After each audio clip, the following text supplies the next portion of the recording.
शङ्खचत्वं संवदध्वं शं वो मनांसि जानताम् देवाभागं यथा पूर्वे सञ्जानाना उपासते सञ्जानाना उपासते। चालन। श्वास खाली करते हुए गर्दन को आगे झुकाएंगे, थोड़ी छाती में लगाने का प्रयास। श्वास भरते हुए सिर को पीछे की ओर झुकाएं, जितना झुका सकते हैं। श्वास भरते हुए बीच में आए। अगला अभ्यास, श्वास खाली करते हुए अपने दाहिनी ओर गर्दन झुकाएं, कान कंधे को छूने का प्रयास करें। श्वास भरते हुए बीच में। श्वास खाली करते हुए बाईं ओर झुकाएं, गर्दन कान कंधे से लगाने का प्रयास। श्वास भरते हुए बीच में। अगला अभ्यास, श्वास खाली करते हुए गर्दन को दाहिनी ओर मोड़ें, पीछे देखने का प्रयास करें, थोड़ी कंधे की सीध पर आ जाए। श्वास भरते हुए बीच में। श्वास खाली करते हुए बाईं ओर, थोड़ी कंधे की सीध पर आ जाए। श्वास भरते हुए बीच पाएंगे। गर्दन को चारों ओर घुमाने का अभ्यास। श्वास खाली करते हुए गर्दन आगे झुकाएं। श्वास भरते हुए घड़ी की सुई की दिशा में श्वास भरते हुए पीछे की ओर जाएंगे और श्वास खाली करते हुए बाईं ओर से नीचे। अब विपरीत दिशा में श्वास खाली करते हुए घड़ी की विपरीत दिशा में गर्दन को घुमाएंगे, धीरे धीरे सामान्य स्थिति में आए। खिंचाव। पैरों को एक साथ मिलाकर शरीर सीधा रखेंगे, बाहें शरीर के साथ लगाकर। अब श्वास अंदर लेते हुए बगल से अपनी दोनों भुजाओं को सिर के ऊपर उठाएं, हथेलियां बाहर की ओर रहेंगी। श्वास खाली करते हुए धीरे धीरे सामान्य स्थिति में आएंगे। अगला अभ्यास, स्कंध चक्र, स्कंध संचालन। इसमें सीधे खड़े होकर दोनों हाथों को मोड़कर उंगलियों को कंधों को से छुएं। दोनों कोहनियों को पूरी तरह चक्राकार घुमाना है। श्वास को अंदर लेते हुए दोनों कोहनियों को ऊपर की तरफ ले जाएं। श्वास छोड़ते हुए नीचे लाएं। कोहनियों को वक्ष के सामने स्पर्श कराने का प्रयास करें। पीछे की ओर कोहनियों को खींचकर घुमाएं। वापस लाते हुए भुजाएं शरीर को स्पर्श करें। इस क्रिया को घड़ी की सुई की दिशा में 2 बार घुमाएं और 2 बार विपरीत दिशा में घुमाएं। कटी चालन का अभ्यास। दोनों पैरों के बीच में 2-3 फीट की दूरी। दोनों भुजाओं को कंधों की सीध तक उठाएं। दोनों हथेलियां समानांतर स्थिति में एक दूसरे के सामने हों। श्वास को बाहर छोड़ते समय शरीर को बाईं ओर घुमाएं, जिससे कि दाईं हथेली बाएं कंधे को छुए, और श्वास को अंदर लेते हुए पूर्व की स्थिति में वापस आ जाएं। फिर श्वास को बाहर छोड़ते समय शरीर को दाहिनी ओर घुमाएं और बाएं हथेली दाएं कंधे को छुए, श्वास को अंदर भरते हुए पूर्व की स्थिति में वापस आ जाएं। इस तरह इस अभ्यास को 2 बार दोहराएं।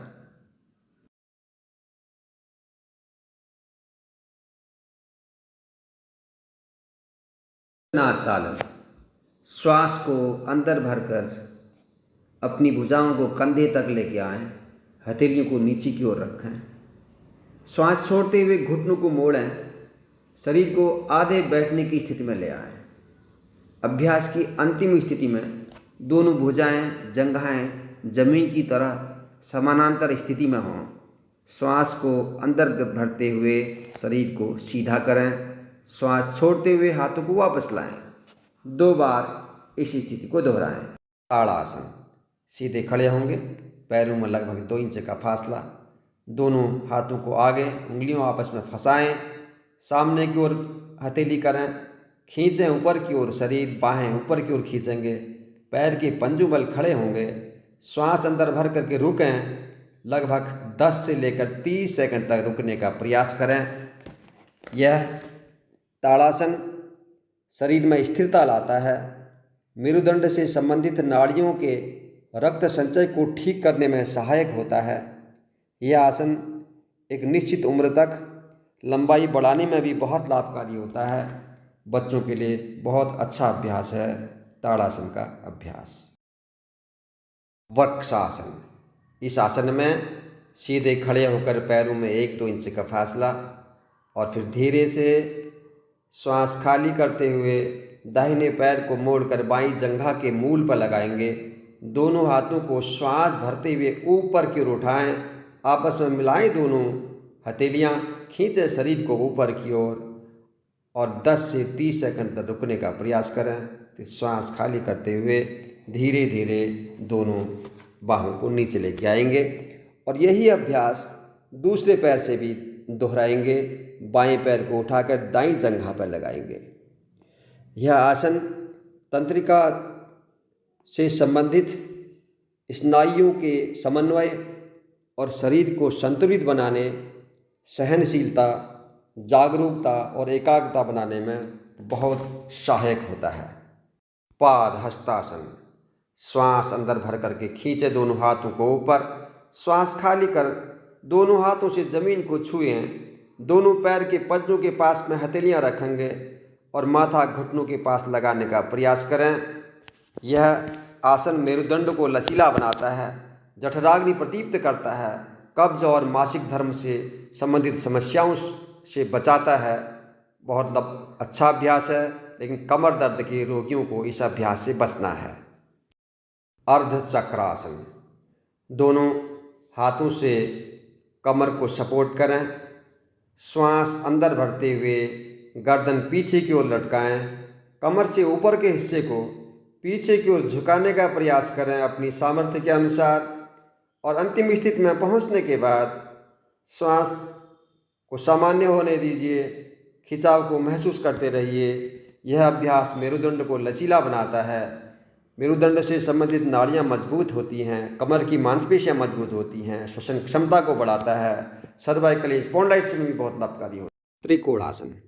पैरों को फैलाएं, लगभग 3 फीट का फासला, दोनों बाहें ऊपर कर श्वास खाली करते हुए अपने दाहिनी ओर दाहिने पंजे को दाईं ओर मोड़ कर रखें और झुकें। श्वास खाली कर दाहिने हाथ को दाहिने पंजे के बगल में रखें, बायां हाथ बिल्कुल सीधा ऊपर की ओर रहेगा।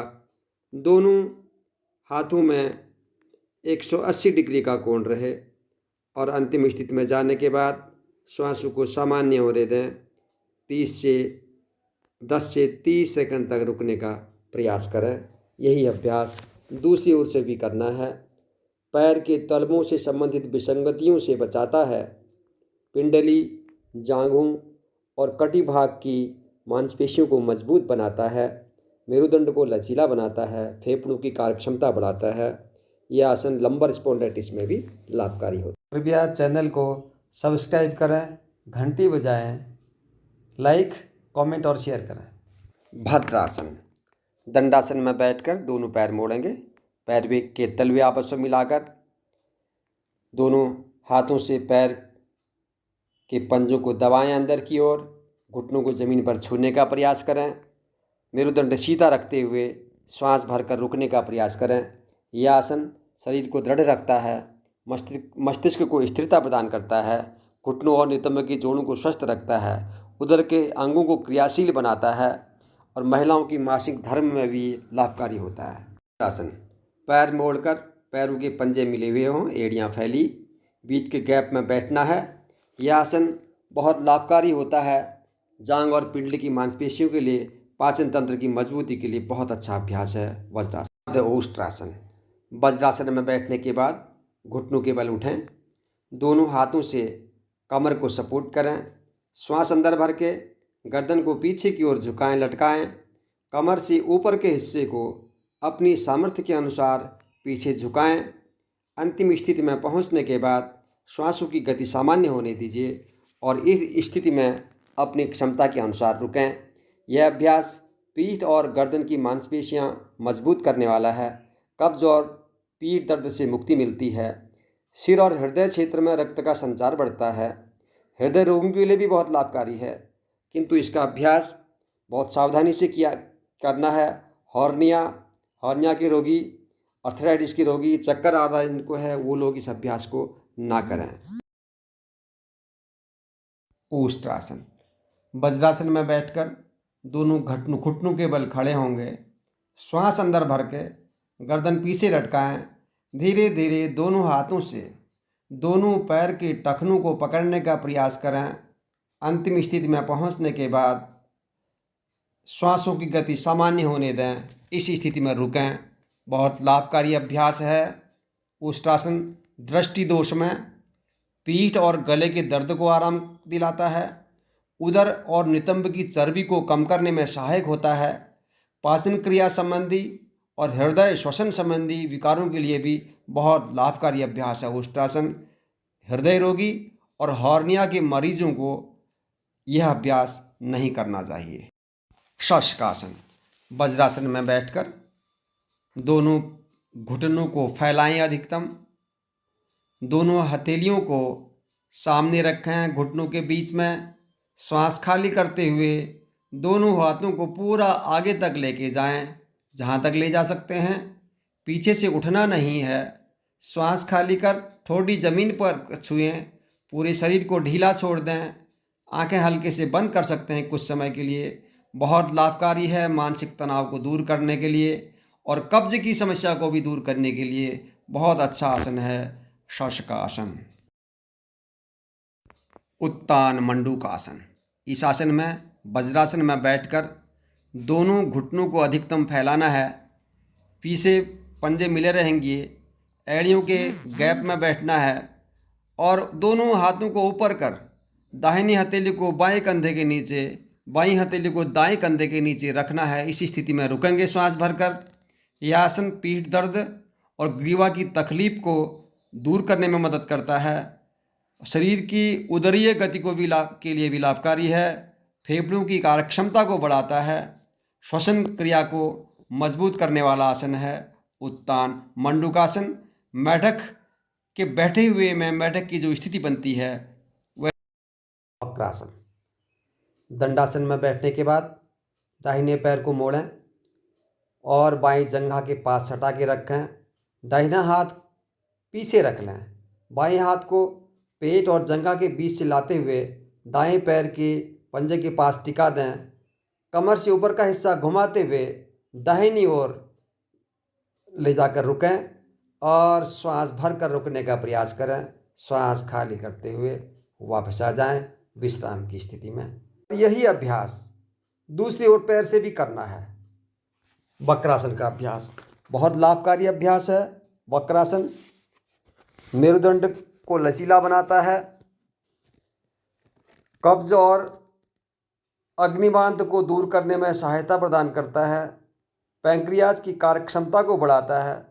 मधुमेह के प्रबंधन में सहायक होता है वक्रासन का अभ्यास। मकरासन। पेट के बल लेटकर दोनों पैरों में फासला कर लेंगे 1.5-2 फीट का। पंजे बाहर की ओर, एड़ी अंदर की ओर।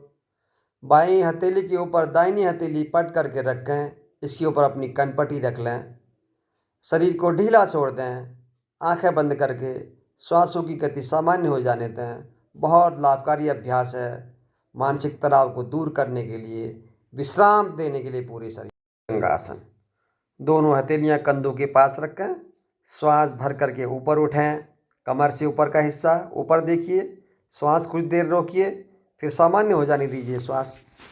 बहुत लाभकारी अभ्यास है पीठ के लिए, कमर के लिए भी और तनाव को दूर करने के लिए भी, पाचन संस्थान के लिए भी लाभकारी आसन है भुजंगासन। शलभासन। पेट के बल लेटकर दोनों हथेलियां जंघाओं के पास ऊपर की ओर, दोनों पैरों को पीछे की ओर खिंचाव दे करके जांघों से पूरे पैरों को कोलों से उठाना है और श्वास भरकर रोकने का प्रयास करना है। बहुत लाभकारी अभ्यास है साइटिका पेन के लिए, कमर में दर्द के लिए और नीचे की चर्बी को कम करने के लिए बहुत लाभकारी अभ्यास शलभासन। सेतुबंध आसन। पीठ के बल लेटें। दोनों पैरों को मोड़ के रखेंगे। एड़ियां नितंब को छूने लगें। दोनों हाथों से पैर की टखनों को पकड़ना है और श्वास अंदर भरकर शरीर को ऊपर उठाने का प्रयास करें बीच के हिस्से को, और इस स्थिति में रुकने का प्रयास करें। अवसाद और चिंता से मुक्त करता है यह आसन। कमर के निचले हिस्से की मांसपेशियों को मजबूती प्रदान करता है, उदर के अंगों में कसावट लाता है, पाचन क्षमता को बढ़ाता है, कब्ज से छुटकारा दिलाता है। शरीर के एक एक अंग की मांसपेशियों को प्रभावित करने वाला, सक्रिय करने वाला आसन है सेतुबंध आसन। उत्तान पादासन। शवासन में लेटने के बाद दोनों पैरों को मिलाएं, हथेलियां नीचे की ओर रहेंगी शरीर के बगल में, पैरों को खिंचाव दीजिए। अब श्वास अंदर भरते हुए धीरे धीरे दोनों पैरों को ऊपर उठाएं, लगभग 30 डिग्री तक ऊपर उठा के रखेंगे। अपनी क्षमता के अनुसार रोकें। बहुत लाभकारी अभ्यास है पाचन तंत्र के लिए, नाभि चक्र को संतुलित करने के लिए बहुत लाभकारी अभ्यास होता है, उदर के मांसपेशियों को मजबूती प्रदान करता है, अवसाद और चिंता को भी दूर करने में मदद करता है यह आसन, और फेफड़ों की क्षमता को भी बढ़ाता है उत्तान पादासन। हलासन। शवासन में लेटकर दोनों पैरों को मिलाते हुए पंजों को खिंचाव देंगे, हथेलियां जमीन की ओर। धीरे धीरे दोनों पैरों को ऊपर की ओर उठाएं, पहले 30 डिग्री में, फिर 45 डिग्री में, और फिर 90 डिग्री तक ऊपर लेके जाएं और इस स्थिति में रुकने का प्रयास करें। यह आसन बदहजमी और कब्जियत से छुटकारा दिलाता है, मधुमेह और बवासीर की समस्याओं को दूर करने में मदद करता है। तनावग्रस्त व्यक्तियों के लिए बहुत लाभकारी अभ्यास है, लेकिन बड़ी सावधानी पूर्वक इस अभ्यास को देख रेख में ही किया जाना चाहिए। पाचन तंत्र के लिए अच्छा अभ्यास माना जाता है अर्ध हलासन का अभ्यास।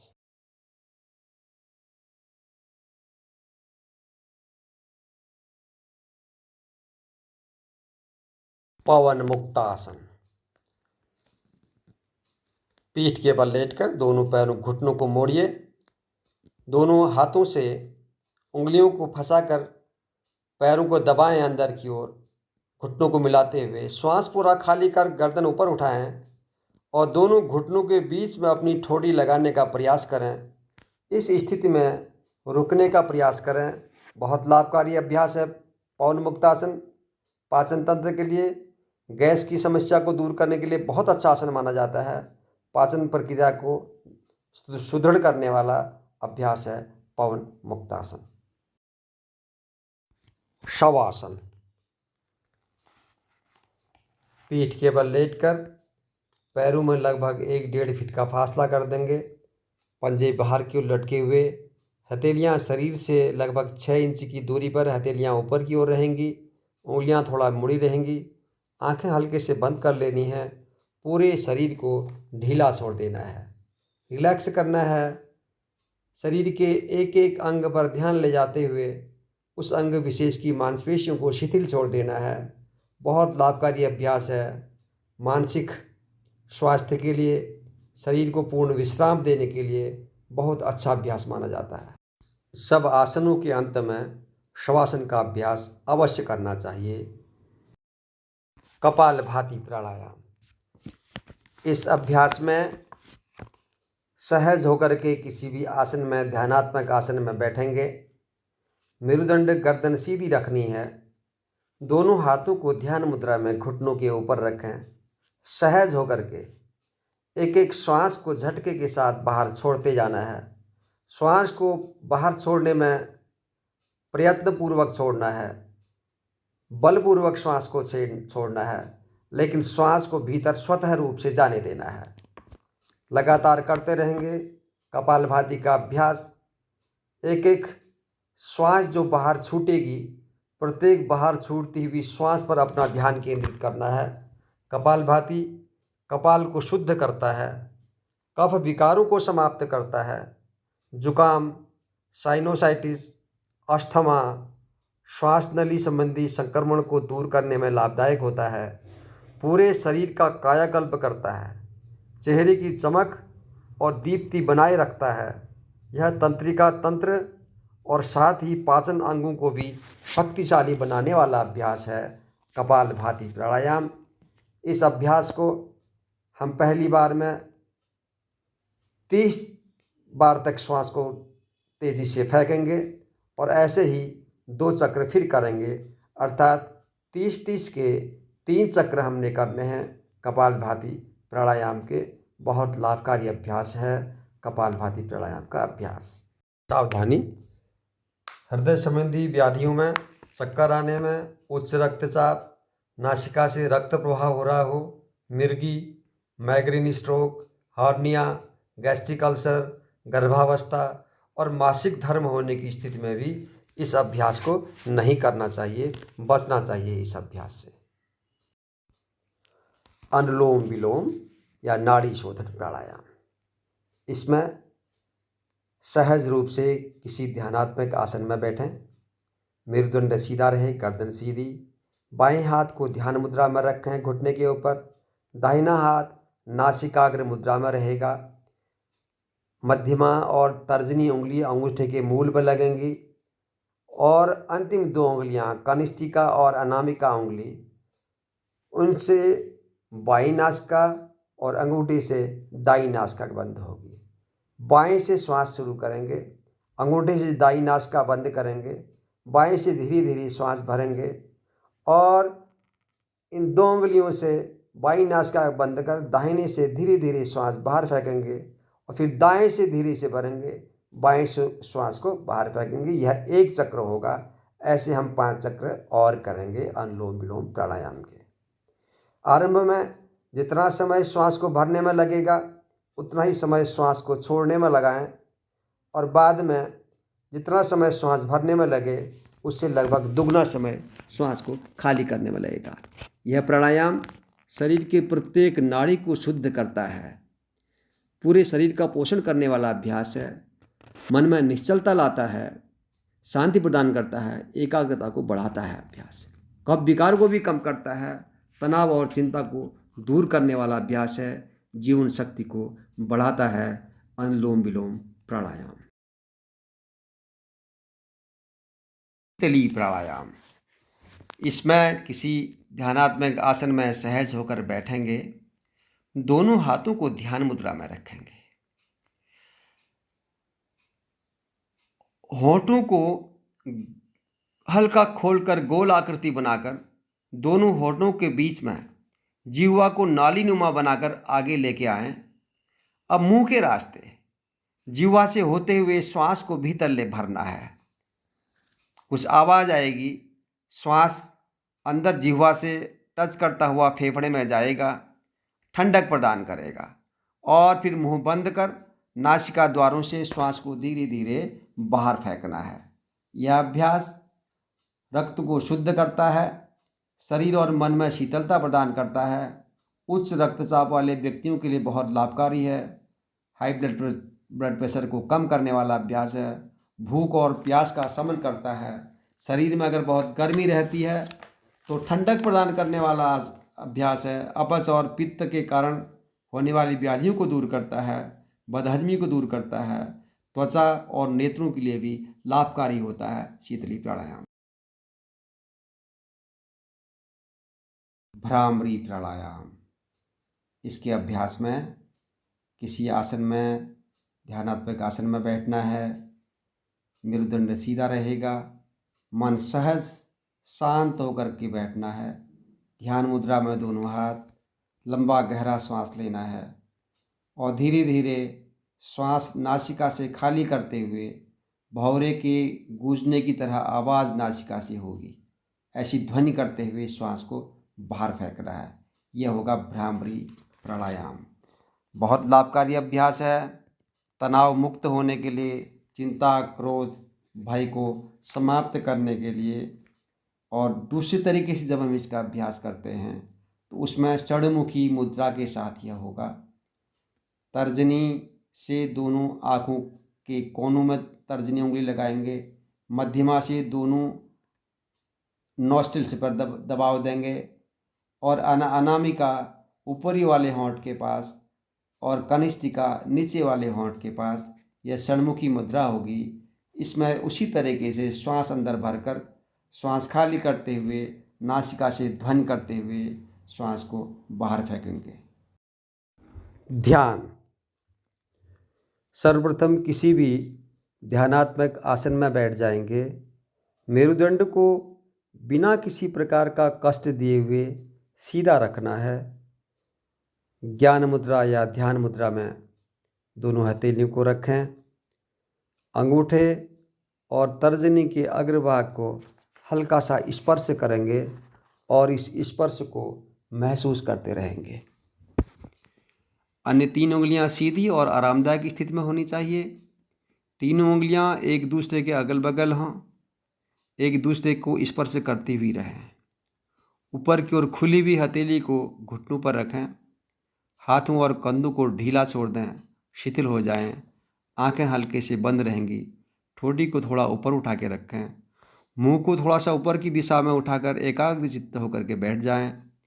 बिना किसी तनाव के बहुत जोर से किसी स्थान पर ध्यान केंद्रित न कर केवल दोनों भौं के मध्य में हल्का सा ध्यान केंद्रित करना है और श्वासें जो चल रही हैं सामान्य रूप से उसको महसूस करने का प्रयास करना है।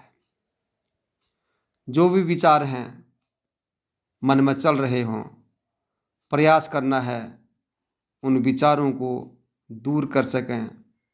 केवल विचारों को देखते रहना है।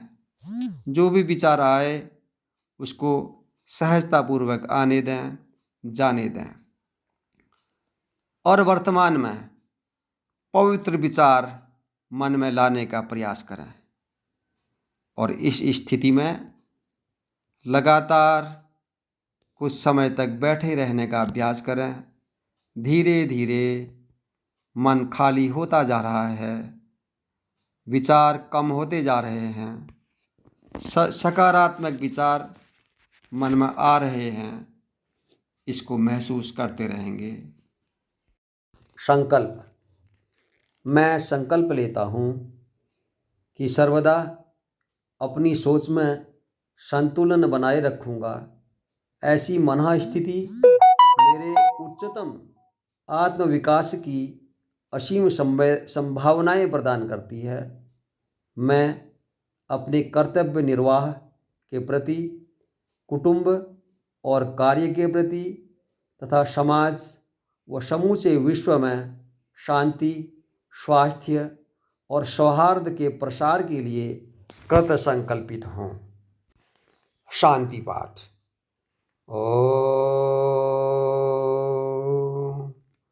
सर्वे भवन्तु सुखिनः, सर्वे सन्तु निरामयाः, सर्वे भद्राणि पश्यन्तु, मा कश्चित् दुःखभाग् भवेत्।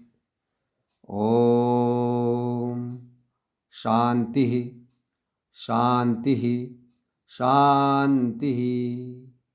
सब लोग सुखी हों, सब निरोगी हों, सब निरामय हों, सबका मंगल हो, कोई दुखी न हो। ओम शांति।